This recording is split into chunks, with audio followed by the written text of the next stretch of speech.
Halo, apa kabar pemirsa? Senang sekali berjumpa kembali dengan Anda di Special Report edisi Kamis 9 Februari 2017 bersama saya Aprilia Putri. Lama tidak terdengar, Dimas Kanjeng Taat Pribadi hari ini kembali menjalani sidang kasus pembunuhan dan penipuan. Meski kasus ini santer diberitakan, namun fenomena penipuan berkedok penggandaan uang masih saja terjadi. Apa yang membuat korban tergoda dan bagaimana modus-modus penipuan ini masih laku? Nah, pemirsa, inilah Special Report Simsalabim Dukun Dimas Kanjeng selengkapnya.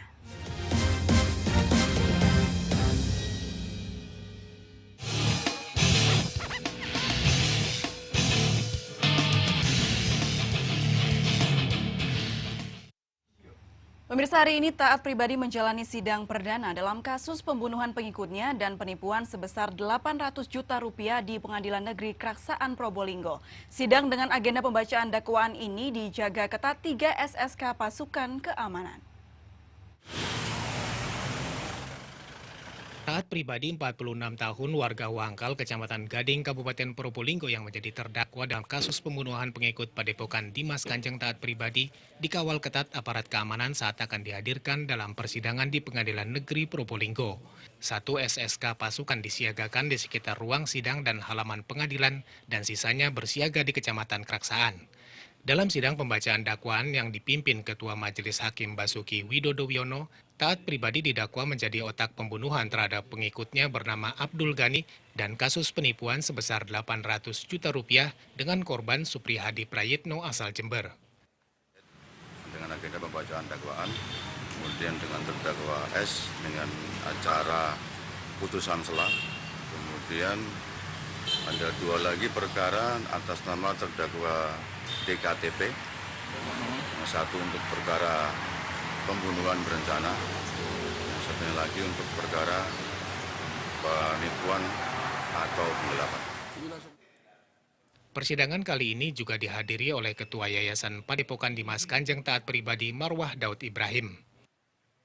Teman-teman Padepokan ya, tentu itu mengikuti prosesnya dan berharap keadilan insya Allah terjadi dengan baik. Terus gimana, yakin nggak ini akan bebas apa gimana? Ya kita ikuti proses persidangan yang insya Allah fair.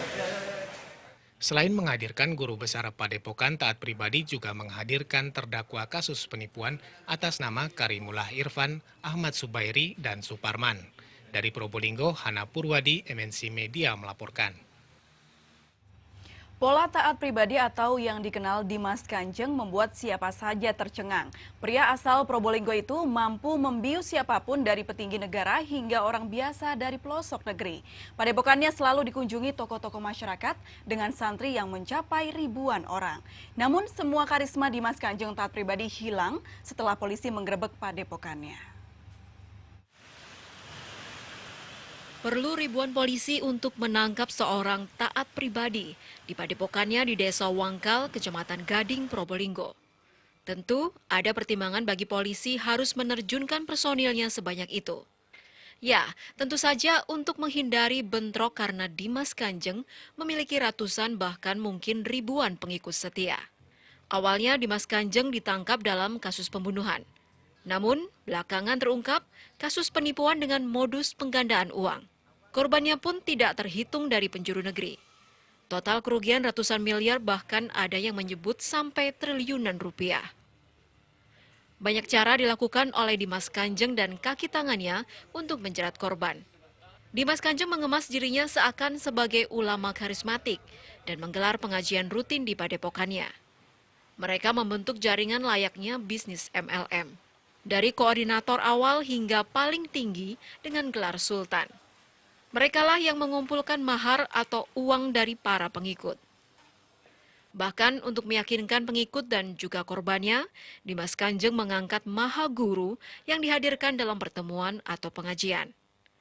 Belakangan, para maha guru itu ternyata abal-abal. Mereka ternyata gelandangan hingga tukang asongan yang disuruh berakting layaknya seorang kiai. Seperti modus dukun pengganda uang lainnya, jaringan Dimas Kanjeng memberikan sejumlah peralatan ritual agar mahar bisa berlipat. Impian korban pun sirna, manakala janji harta berganda ternyata hanya penipuan belaka. Kalaupun uang berganda, itu pun palsu. Kerajaan bisnis penipuan Dimas Kanjeng taat pribadi baru terbongkar setelah bertahun-tahun berlangsung. Pria yang sering tampil berjubah ini pintar menutupinya dengan bumbu agama. Apalagi sejumlah tokoh pun pernah menyambangi padepokannya. Tim Liputan MNC Media melaporkan. Sebelum terjerat kasus ketokohan Dimas Kanjeng, taat pribadi sudah tersohor di segala penjuru. Padepokan yang dikelola juga rutin mengadakan doa bersama dan memberikan santunan maupun zakat kepada masyarakat sekitar. Padepokan Dimas Kanjeng di Desa Wangkal, Kecamatan Gading, Kabupaten Probolinggo ini memiliki pengikut sebanyak 10.000 orang dan tersebar di seluruh Indonesia. Setiap memperingati perayaan Hari Besar Agama Islam seperti Maulid Nabi Muhammad, 1 Muharram, Hari Raya Idul Adha, dan Hari Raya Idul Fitri, padepokan ini rutin menggelar berbagai kegiatan pengajian maupun pemberian zakat infak kepada ribuan warga dan kaum duafa. Pada hari-hari besar tersebut, padepokan Dimas Kanjeng selalu rutin memberikan santunan maupun pemberian zakat infak senilai miliaran rupiah. Padepokan yang diasuh oleh Dimas Kanjeng taat pribadi 40 tahun ini seluas 5 hektar yang terdiri dari bangunan asrama putra-putri, pendopo, masjid, dan lapangan parkir dengan jumlah pengikut sekitar 10.000 lebih dari berbagai penjuru wilayah di Indonesia. Para pengikutnya mengabdi ke padepokan karena ingin mendapatkan imbalan berupa uang dari padepokan. Diduga pengasuh padepokan dipercaya bisa menggandakan dan mengeluarkan uang secara gaib miliaran rupiah. Bahkan videonya sudah beredar luas di berbagai media sosial terkait kepiawaian Dimas Kanjeng taat pribadi mengeluarkan uang dalam jumlah yang fantastis. Pada tahun 2012, padepokan ini berbadan hukum dan menjadi yayasan Padepokan Dimas Kanjeng taat pribadi. Maharnya 1 juta itu untuk apa, Pak?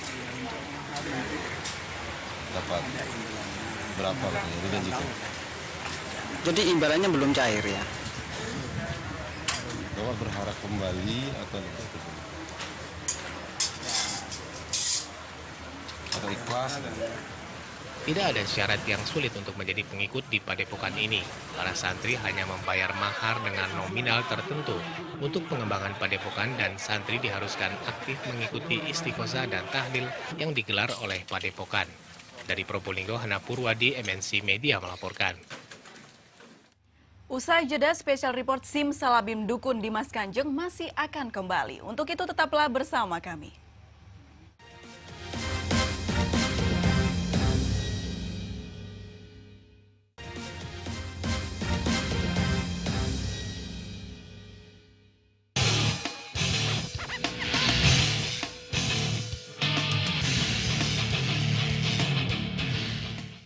Terima kasih masih bersama kami di Special Report. Pemirsa, banyak kasus penipuan penggandaan uang yang dibongkar aparat di Jawa Timur. Namun kasus Dimas Kanjeng taat pribadilah yang paling menyita perhatian publik. Tidak hanya soal jumlah korban dan kerugian yang begitu besar, tetapi juga karena taat pribadi dan jaringannya yang pintar menutupi modus penipuan. Namun seperti pepatah, tidak ada kejahatan yang sempurna. Tapi justru penipuan besar yang dilakukan taat pribadi terbongkar berawal dari kasus pembunuhan. Nah pemirsa, kita akan membahasnya dengan kriminolog dari Universitas 17 Agustus Surabaya, Christophorus L. Kleden. Selamat sore Bapak Kleden. Selamat sore. Ya baik Pak, kita akan membahas soal fenomena Dimas Kanjeng taat pribadi ini Pak. Ya. Sebenarnya sudah ada kasus yang terkuak yaitu Dimas Kanjeng taat pribadi, tapi mengapa banyak masyarakat yang masih saja percaya dengan penipuan dan penggandaan uang yang ada di masyarakat begitu Pak? Ini fenomena yang sangat menarik, artinya saya ingin mengatakan seperti ini. Ada pergeseran nilai di dalam masyarakat sehingga kemudian kita tidak pernah ingin mau belajar dari kasus-kasus yang serupa atau kasus-kasus yang sama yang pernah terjadi di belahan daerah yang lain. Kasus Dimas Kanjeng taat pribadi ini kalau boleh saya bilang bahwa ini hanya sesuatu yang bukan saja permukaan dari gunung es, bukan ya. Kasus ini sudah pernah terjadi dalam beberapa tahun yang lampau. Tapi akibat dari pergeseran nilai itulah yang kemudian menjadi alasan bahwa kita tidak mau belajar dari kasus yang sudah terjadi di masa lampau. Namun apakah motifnya seperti Dimas Kanjeng yang mungkin dia menipu dengan kedok beragama atau seperti itu Pak? kecil untuk mau mengatakan bahwa faktor agama itu menjadi perekat, untuk menjadi stimulus, untuk menjadi perancang bahwa orang mau terlibat di dalam kegiatan-kegiatan yang menjanjikan, tapi justru merupakan sesuatu yang menyiksa dirinya, ya, begitu. Itu yang tadi saya katakan. Pergeseran nilai ini menjadi alasan bahwa pola hidup yang pragmatis itu menjadi sesuatu yang mendorong masyarakat untuk cepat mendapatkan apa yang diinginkan. Walaupun kemudian itu membawa resiko pada dirinya yang justru sama sekali itu tidak dipikirkan. Berarti ini adalah pragmatis wajar oleh sifat manusia yang mana mereka ingin mendapatkan sesuatu tanpa harus berusaha lebih, begitu ya Pak ya? Dan ini menjadi polemik ketika ada oknum seperti Dimas Kanjeng ini yang memberi wadah seperti itu. Akhirnya dia memanfaatkan ini dengan kegiatan yang negatif, begitu ya Pak? Ya, bisa dikatakan seperti itu. Artinya bahwa media yang diciptakan oleh seseorang yang dalam hal ini adalah Dimas Kanjeng taat pribadi, misalnya itu melalui kegiatan keagamaan maksud saya, itu hanya sebuah media perantara ya untuk menjaring, untuk menarik, untuk menjadi stimulus masyarakat. Tetapi yang justru yang dilihat masyarakat itu adalah impian atau harapan bagaimana sesaat dia bisa mendapatkan apa yang diinginkan. Baik, sebenarnya selama ini motif apa saja Pak selain seperti Dimas Kanjeng yang selama ini ada? Motif penipuan seperti yang dilakukan Dimas Kanjeng? Terbaca memang seperti itu, terbaca bahwa ini model-model penipuan gaya baru atau model-model penipuan yang hanya mencoba merenovasi atau mengakali artinya nilai-nilai yang ada dalam masyarakat. Artinya faktor bahwa seorang pemuka masyarakat atau tokoh masyarakat atau tokoh publik itu kan menjadi daya tarik tersendiri. Nah, hal semacam ini, daya tarik ini yang kemudian distimulus dimanfaatkan, dimanipulasi dalam bentuk yang lain yang kemudian itu menjadi alasan masyarakat tergoda. Jadi sosok seorang public figure itu juga menjadi faktor lain yang mengakibatkan menyedot masyarakat untuk tergoda. Sisi lain ada pada perilaku masyarakat itu yang pragmatis tadi. Dia ingin cepat mendapatkan apa yang dia inginkan. Jadi ada dua hal dalam hal ini. Faktor pada tokoh publik itu sendiri itu menjadi alasan mengapa masyarakat tertarik. Yang kedua pada perilaku masyarakat yang pragmatis tadi. Baik, itu untuk soal motif dan faktor ya Pak ya. Kalau modus dari para oknum sendiri, kalau Dimas Kanjeng kan memperalat agamanya untuk dijadikan kedok begitu ya. Kalau yang lain Pak, biasanya seperti apa?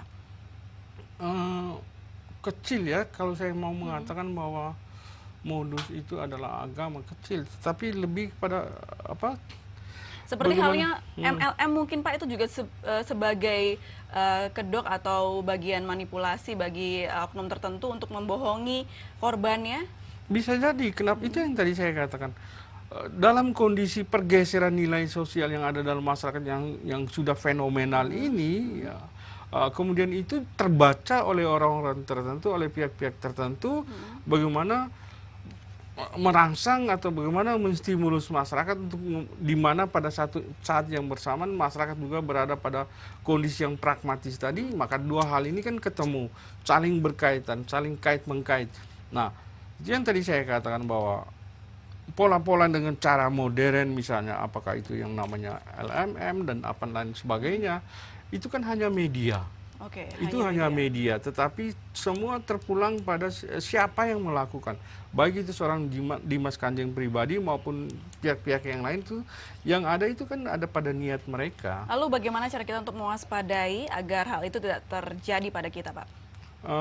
Sangat sulit untuk mau mengatakan bagaimana kita mencegah, atau sangat sulit untuk mau mengatakan sampai dengan tingkat memberat. Itu sangat sulit. Kondisi banyak faktor yang terlibat di dalamnya, banyak faktor yang memberikan kontribusi hal ini kenapa terjadi. Saya ingin mengatakan bahwa untuk itu maka mau tidak mau juga banyak faktor yang harus dilibatkan ya, untuk bisa mencegah, bahkan barangkali untuk bisa memberantas hal semacam ini. Kalau hukum itu dijadikan sebagai salah satu faktor untuk mencegah, maka bagi saya itu satu hal yang hanya meninggalkan mimpi bahwa suatu saat kita juga akan mengalami, kita harus menerima hal-hal semacam ini yang justru barangkali jauh lebih berbahaya dari apa yang sudah dilakukan oleh seorang Dimas Kanjeng Taat Pribadi. Tidak ada langkah konkret yang bisa dilakukan oleh kita untuk mewaspadai agar tidak terjadi ya Pak ya? Apakah ada harus mungkin pengetahuan atau pendidikan yang lebih itu pasti, tinggi? artinya begitu, bahwa yang jelas bahwa mungkin saja kita mengabaikan, ya, itu yang saya ingin mengatakan, bahwa mungkin saja kita mengabaikan salah satu mata pelajaran dahulu mungkin kita pernah kenal yang namanya pendidikan budi pekerti. Mata pelajaran pendidikan budi pekerti ini kan sudah mengalami pergeseran, begitu. Artinya saya ingin mengatakan pendidikan menjadi salah satu faktor yang bisa dipakai untuk mencegah hal-hal semacam ini. Selain mungkin melalui pendekatan agama, selain mungkin melalui pendekatan nilai-nilai sosial yang ada, karena nilai-nilai sosial. Tapi Pak, faktanya yang terjadi di kasus Dimas Kanjeng ini Pak, korbannya itu banyak orang-orang yang berpendidikan tinggi, yang orang-orang yang mungkin punya pengaruh besar, malah mereka termakan atau tergoda oleh Dimas Kanjeng ini. Bagaimana Pak menyikapinya? Saya ingin mengatakan bahwa dalam kasus Dimas Kanjeng Taat Pribadi ada keterlibatan tokoh-tokoh tertentu yang memiliki nama-nama yang justru sudah lama dikenal oleh masyarakat. Justru kehadiran mereka ini tidak jauh bedanya dengan seorang Dimas Kanjeng Taat Pribadi. Mereka itu adalah menjadi stimulusnya bahwa keterlibatan mereka dalam kasus-kasus macam ini, dalam praktek-praktek seperti ini, kalau bicara soal pendidikan, memang kita harus mengakui bahwa mereka memiliki tingkat pendidikan jauh di atas masyarakat pada umumnya. Tapi kenapa mereka terlibat? Justru itu yang saya ingin mengatakan, bahwa mereka memanfaatkan pergeseran nilai-nilai sosial yang ada, selain mereka juga menempatkan dirinya sebagai tokoh public figure yang selama ini dipercaya oleh masyarakat. Sehingga mau tidak mau masyarakat melihat seorang A saja justru dia terlibat atau aktif di dalam kegiatan semacam ini. Kenapa saya dengan tingkat penghasilan yang justru di bawah harapan masyarakat pada umumnya tidak mau, ya? Baik, tapi lebih ke dari sosok korban yang mempunyai pendidikan tinggi itu Pak. Kenapa beliau-beliau ini bisa terpengaruh dan terpancing untuk mengikuti Dimas Kanjeng? Ya, pergeseran nilai-nilai sosial tadi, sehingga pada saat yang bersamaan kehilangan akal, kehilangan sensitivitas terhadap dirinya sendiri. Pergeseran nilai-nilai itu, orang berada pada ruang kehidupan yang pragmatis tadi, dia berharap bahwa apapun pendidikan saya itu bukan soal, tetapi bagaimana saat ini juga dengan jumlah sekian saya bisa mendapatkan lebih dari apa yang saya inginkan, begitu. Apakah ini ada unsur hipnotis begitu Pak dari Dimas Kanjeng? Karena memang itu yang tadi saya katakan, banyak faktor. Bisa saja kita melihat bahwa itu salah satu diantaranya karena faktor itu kelebihan memanfaatkan kemampuan indera keenam dan lain sebagainya. Itu salah satu faktor. Tapi tidak bisa dikatakan bahwa ini satu-satunya faktor. Sehingga seorang yang berpendidikan tinggi pun kemudian terlibat di dalam hal semacam ini, apakah kemudian karena faktor indera keenam yang dimanfaatkan oleh pihak-pihak tertentu itu yang lebih mempengaruhi dirinya, ataukah sikap pragmatis dari yang bersangkutan itu yang lebih mempengaruhi dirinya? Sulit untuk mengatakan seperti itu. Baik Pak, kita akan lanjutkan kembali. Pemirsa jangan kemana-mana, tetap di Special Report Ayus TV.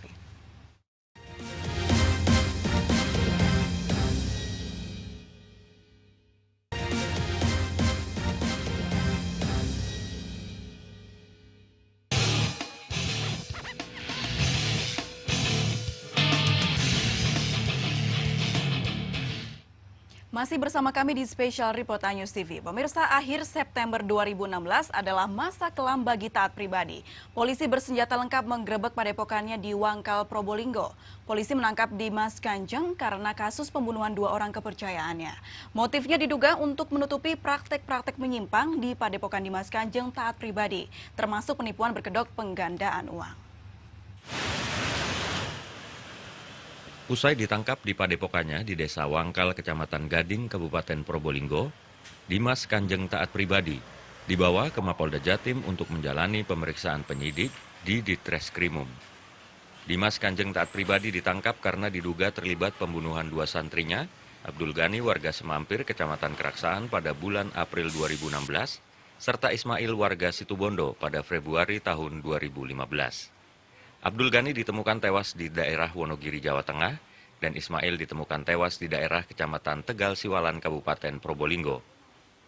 Polda Jawa Timur mengindikasikan motif dibalik pembunuhan 2 orang santri Dimas Kanjeng Taat Pribadi untuk menutup praktek menyimpang di Padepokan Dimas Kanjeng Taat Pribadi.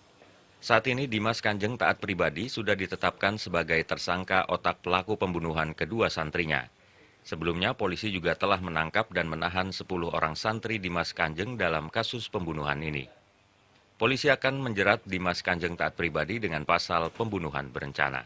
Ini belum ada motifnya ya, tapi ada indikasi bahwa korban yang meninggal ini ya patut membongkar karena dia makanya diberi pinjaman uang biar datang ke Padepokan kemudian Dimas Kanjeng Taat Pribadi merupakan mahaguru Padepokan Dimas Kanjeng Taat Pribadi yang dikenal mampu melipat gandakan uang.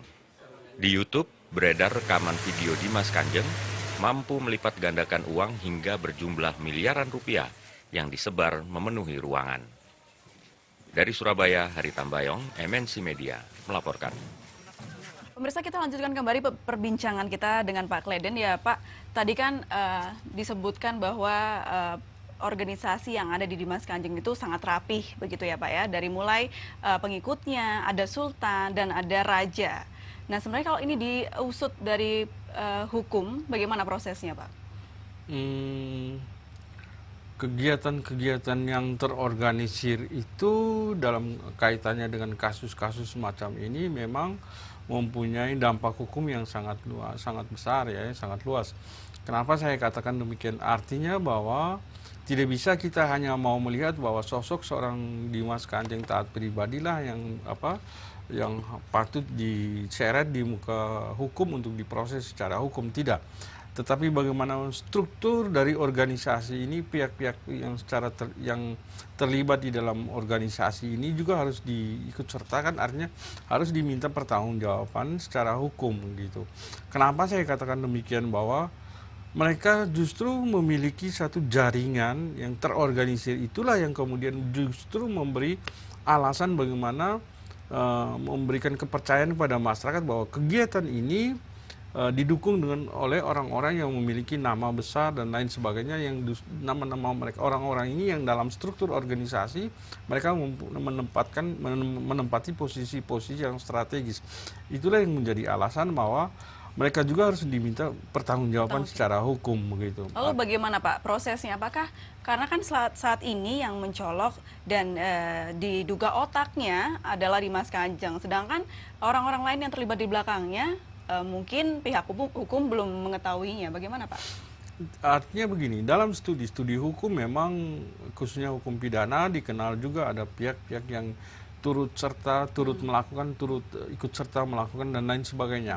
Mereka inilah yang tadi saya katakan bahwa harus diminta pertanggungjawaban secara hukum, karena bukan sosok seorang Dimas Kanjeng Taat Pribadi lah yang harus diminta pertanggungjawaban. Dia boleh saja diminta pertanggungjawaban sebagai orang yang memiliki organisasi ini. Tetapi di dalam struktur organisasi ini, dalam kaitannya dengan kegiatan yang menipu dan mengelabui masyarakat tadi, keterlibatan orang-orang inilah yang menjalani roda organisasi. Mau tidak mau, sehingga tadi saya katakan bahwa mereka ini disebut sebagai pihak yang turut serta, pihak yang turut terlibat, pihak yang turut serta melakukan. Sejauh apa hukuman yang didapat ketika orang-orang ini mungkin nantinya akan tertangkap begitu Pak? Artinya bahwa besarannya sanksi pidana yang dijatuhkan kepada mereka juga harus dilihat ya. Kualifikasi sanksi pidana ini kan memang berbeda-beda, tidak sama antara yang satu dengan yang lain. Artinya tidak sama antara seorang Dimas Kanjeng Taat Pribadi itu dengan anggota yang lainnya. Tetapi harus dilihat juga bagaimana akibat dari perbuatan yang mereka lakukan, sehingga itu juga mempengaruhi bagaimana besaran sanksi pidana yang harus diberikan kepada mereka. Apalagi dalam kasus semacam ini menimbulkan adanya korban, tidak saja dalam artian kerugian, tapi justru adanya korban jiwa. Oleh karena itu maka mau tidak mau terhadap mereka juga harus diminta pertanggungjawaban pidana, kemudian terhadap mereka juga harus diberikan sanksi pidana yang setimpal begitu akibat perbuatan yang mereka lakukan. Baik, kalau begitu kan orang-orang yang terlibat pasti akan wajib atau pantas untuk mendapatkan ganjarannya seperti itu ya Pak ya? Iya, memang. Oh. Berarti tokoh-tokoh yang selama ini ada yang muncul begitu di balik kasus Dimas Kanjeng ini harusnya juga memiliki porsi untuk bertanggung jawab ya Pak ya? Ya, memang mereka juga harus diminta pertanggungjawaban secara hukum karena bukan saja pada seorang Dimas Kanjeng Taat pribadi. Tapi kenapa saat ini ya, sebagai contoh Marwah Daud belum ditetapkan sebagai tersangka? Nah, itu lain soal ya, artinya bagaimana kerjanya teman-teman di pihak kepolisian itu menjadi persoalan begitu. Tapi dari sisi hukum bahwa seorang Marwah Daud Ibrahim yang terlibat, yang mana publik sudah mengetahui siapa dia dan bagaimana keterlibatan beliau di dalam organisasi ini, dalam kegiatan yang justru mengelabui masyarakat, menipu masyarakat ini justru harus diminta pertanggungjawaban oleh hukum. Bahwa bagaimana apakah polisi terpanggil untuk mengusut seorang Marwah Daud Ibrahim, saya pikir itu kembali pada kinerja dari polisi. Apakah menurut Anda kepolisian kita saat ini masih istilahnya dipengaruhi oleh tokoh-tokoh besar yang sebenarnya akhirnya tidak bisa diproses begitu Pak? Boleh saja kita berpikir seperti itu, bahwa ada intervensi dari pihak-pihak tertentu sehingga nama-nama tertentu dalam kaitan dengan kasus ini tidak bisa diusut secara hukum. Boleh saja kita berpikir seperti itu. Itu yang menimbulkan rasa kecewa masyarakat terhadap kepercayaannya terhadap kepolisian. Tapi kalau polisi berniat untuk membersihkan atau mengembalikan kepercayaannya pada masyarakat, maka mau tidak mau siapapun yang terlibat di dalam kasus ini harus diusut tuntas di muka hukum. Tidak bisa kita memandang maksud saya bahwa dia karena keterlibatannya dengan ada hubungannya dengan pihak tertentu sehingga terhadap yang bersangkutan itu diabaikan dalam hal ini, tidak bisa. Baik, tadi kan Dimas Kanjeng sudah terjerat kasus pembunuhan, penipuan dan pencucian uang ya Pak ya? Ya. Apakah menurut Anda masih ada lagi tuduhan yang harus dituduhkan pada Dimas Kanjeng selain ketiga tuduhan itu? Ya, banyak hal ya. Untuk tindak pidana umum, dia melakukan tindak pidana penipuan, dia bahkan termasuk pemalsuan ya. Pemalsuan itu pemalsuan uang, pemalsuan dokumen dan lain sebagainya, begitu. Termasuk tindak pidana pembunuhan tadi seperti. Untuk tindak pidana khusus dia sudah melakukan tindak pidana pencucian uang, begitu. Artinya bahwa setidak-tidaknya menurut saya bahwa cukup alasan bagi pihak kepolisian menetapkan seorang Dimas Kanjeng Taat pribadi dengan berbagai tindak pidana yang dia lakukan, begitu. Oleh karena itu maka menurut saya pihak lain yang terlibat dalam kasus ini termasuk diantaranya adalah Marwah Daud Ibrahim itu juga harus harus diminta pertanggungjawaban pidana dalam kasus ini.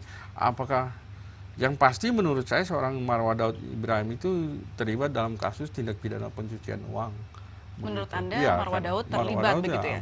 Dan karena, seharusnya apa proses yang harus dilakukan oleh kepolisian Pak menurut Anda? Karena kan saat ini Marwah Daud masih sebatas saksi begitu ya Pak? Ya, bahwa langkah-langkah dari teman-teman pihak kepolisian sudah sampai seperti itu, hanya menetapkan seorang Marwah Daud itu sebagai saksi, bisa saja kita menerima itu. Tapi saya pikir tidak saja. Tidak bisa hanya sampai di situ ya, tetap harus diproses. Karena dalam tindak pidana pencucian uang itu pada dasarnya ada 3 tahap ya. Tahap penempatan, tahap pelapisan, dan tahap integrasi. Pada tahap penempatan terindikasi ada tindak pidana. Pada tahap pelapisan sudah mulai menjauhkan diri. Pada tahap integrasi sudah sudah berbentuk lain ya, begitu. Hasil pencucian uang itu sudah berbentuk lain, entah itu sebuah kegiatan, sebuah yayasan dan lain sebagainya. Oleh karena itu maka menurut saya sangat kuat seorang Marwah Daud Ibrahim itu dalam kasus ini khususnya bisa digolongkan sebagai salah satu pelaku tindak pidana pencucian uang. Maka mau tidak mau segera harus tidak saja sebagai saksi, harus ditetapkan sebagai tersangka. Menurut Anda apa sih yang ada di pikiran kepolisian saat ini hingga saat ini belum juga menetapkan Marwah Daud? Ya, beragam. Kita bisa saja berspekulasi atau berasumsi bahwa karena kedekatan seorang Marwah Daud Ibrahim dengan tokoh-tokoh tertentu, sehingga kemudian itu ada indikasi itu ya, ada Pak, ya? indikasi seperti itu, begitu. Berarti seharusnya pihak kepolisian lebih objektif begitu, artinya tidak memandang Marwah Daud itu Ya, siapa jangan ya, Pak, tebang pilih ya. Artinya bahwa dalam kasus ini karena kerugian yang dialami oleh masyarakat, terlepas juga masyarakat, perilaku masyarakat itu sendiri yang menjerat dirinya, itu lain soal bagi saya, itu satu soal. Tetapi dalam praktek-praktek seperti ini, khususnya dalam proses proses penyidikan, penetapan tersangka, polisi tidak bisa harus tebang pilih hanya karena ada faktor X di balik kasus seorang Marwah Daud Ibrahim, tidak bisa. Baik Bapak, kita akan lanjutkan lagi di segmen berikutnya. Sesaat lagi spesial report Simsalabim Dukun Dimas Kanjeng akan kembali. Tetaplah bersama kami di iNews TV.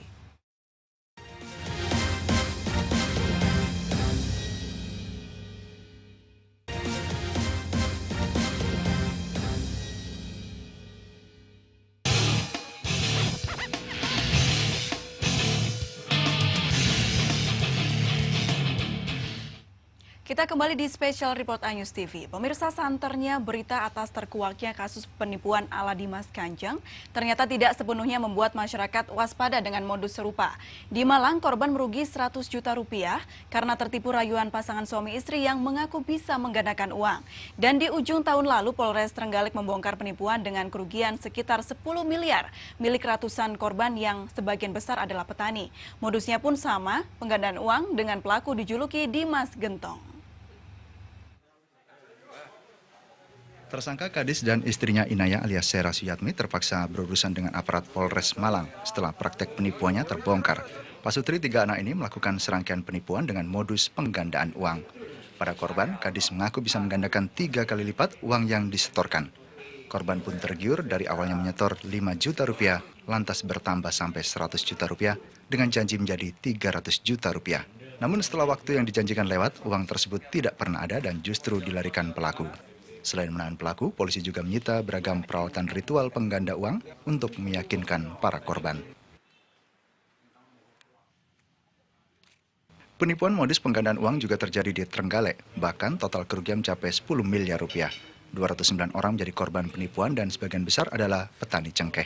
Polisi menangkap Hasani Suartono alias Dimas Kanjeng Gentong beserta kaki tangannya. Modusnya membeli cengkeh petani dengan janji harga lebih tinggi. Setelah cengkeh dijual pelaku, namun uang tidak langsung disetorkan pada para petani. Korban diiming-imingi uangnya akan berlipat ganda jika diserahkan terlebih dahulu pada Dimas Gentong sebagai mahar. Rangkaian ritual dengan media gentong harus dijalani para korban. Uang mereka dimasukkan gentong dan suatu ketika akan beranak pinak. Ternyata uang para petani digunakan Dimas Gentong untuk mendirikan koperasi simpan pinjam, toko kelontong, hingga membeli kendaraan. Polisi juga menyita bangunan yang digunakan sebagai padepokan tersangka. Syarat ritual apa, Pak? Pakai ubur rampe apa, Pak? Pakai ubur rampe. Apa saja? Apa saja? Ayam hitam, kain kuning, kembang. Pak, fungsi gentong ini buat apa, Pak? Untuk nempat uang, Pak. Berhasil, Pak? Tidak. Prosesnya berapa lama, Pak? Menggandakan di gentong bisa jadi uang banyak itu berapa lama? 3 hari, Pak. 3 hari. Sudah ada yang berhasil? Belum, Pak.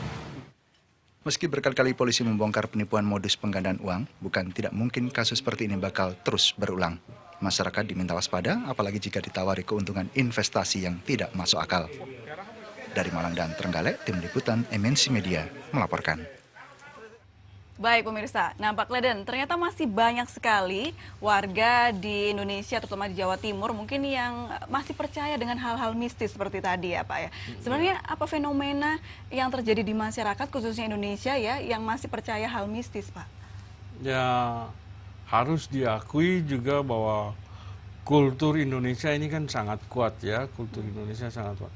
Kehidupan nilai-nilai yang ada di dalam masyarakat itu juga sangat kuat. Ini juga menjadi bagian bahwa kedekatan masyarakat itu dengan ritualitas, kegiatan-kegiatan kegiatan sosial keagamaan di daerah masing-masing itu sampai dengan sekarang kita masih harus akui bahwa itu masih sangat kuat. Bahwa kemudian itu disalahgunakan, itu yang kemudian menjadi menarik. Khususnya kenapa saya katakan menarik, karena itu dipakai sebagai magnet yang menyedot ya ketidakberdayaan masyarakat satu, kemudian menjadi magnet yang menyedot pragmatisme masyarakat yang menginginkan begitu cepatnya meraih atau mendapatkan sesuatu, itu menjadi magnet yang begitu yang sangat ampuh untuk menyedot masyarakat. Nah, kegiatan-kegiatan yang semacam inilah yang tadi saya katakan bahwa masih sangat kuat yang hidup di kultur masyarakat Indonesia, itu justru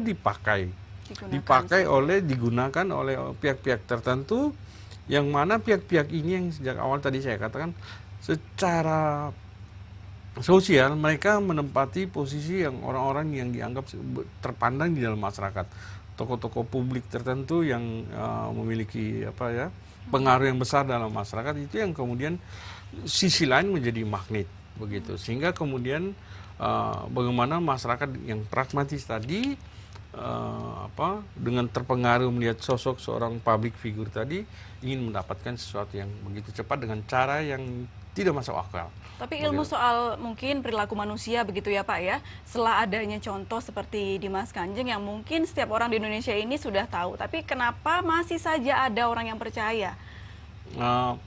Karena selalu saja pelaku kejahatan itu dia selalu belajar, ya.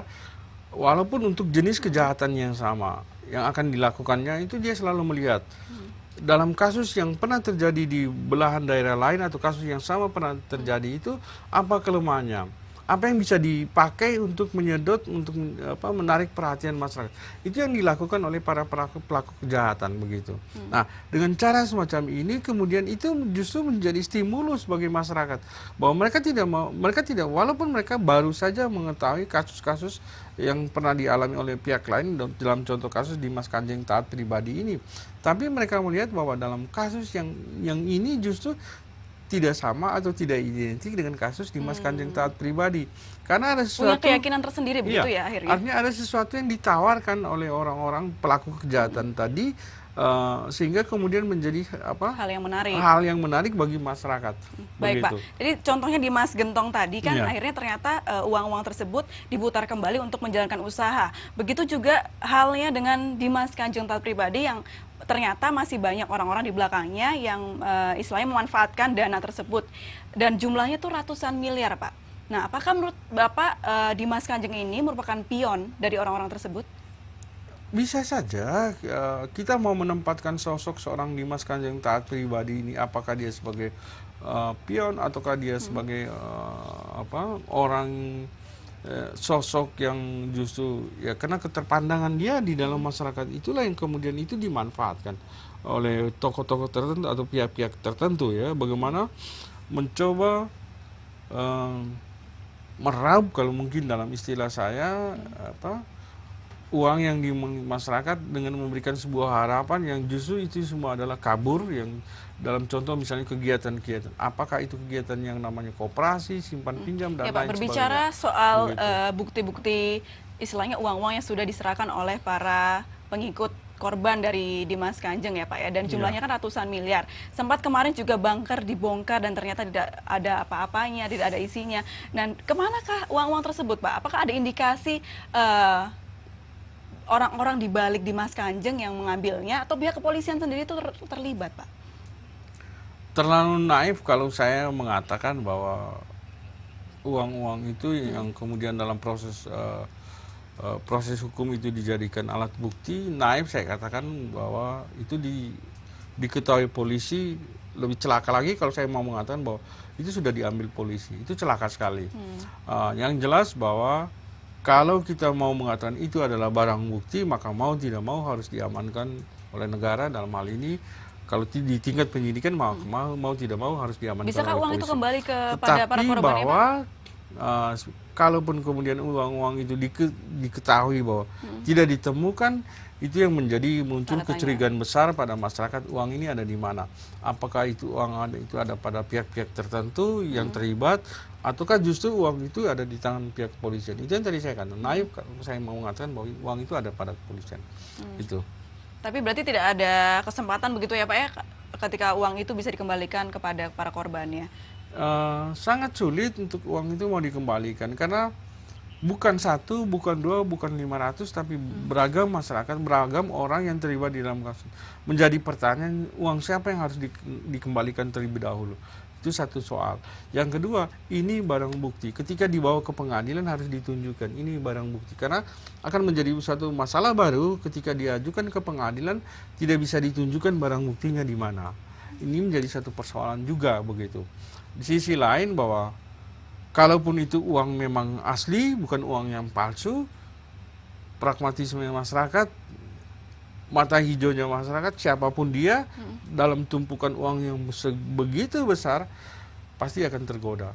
1-2 rupiah hari ini bisa hilang, maka lama-kelamaan bukan saja yang satu tumpuk tadi, bisa saja hanya kemudian sisanya hanya berukuran mungkin hanya 10 cm. Baik Pak, kita akan lanjutkan kembali Pak ya perbincangan kita. Nah perbincangan kita semakin menarik pemirsa, namun akan kita lanjutkan setelah jeda berikut. Spesial report Simsalabin Dimas Kanjeng kembali sesaat lagi.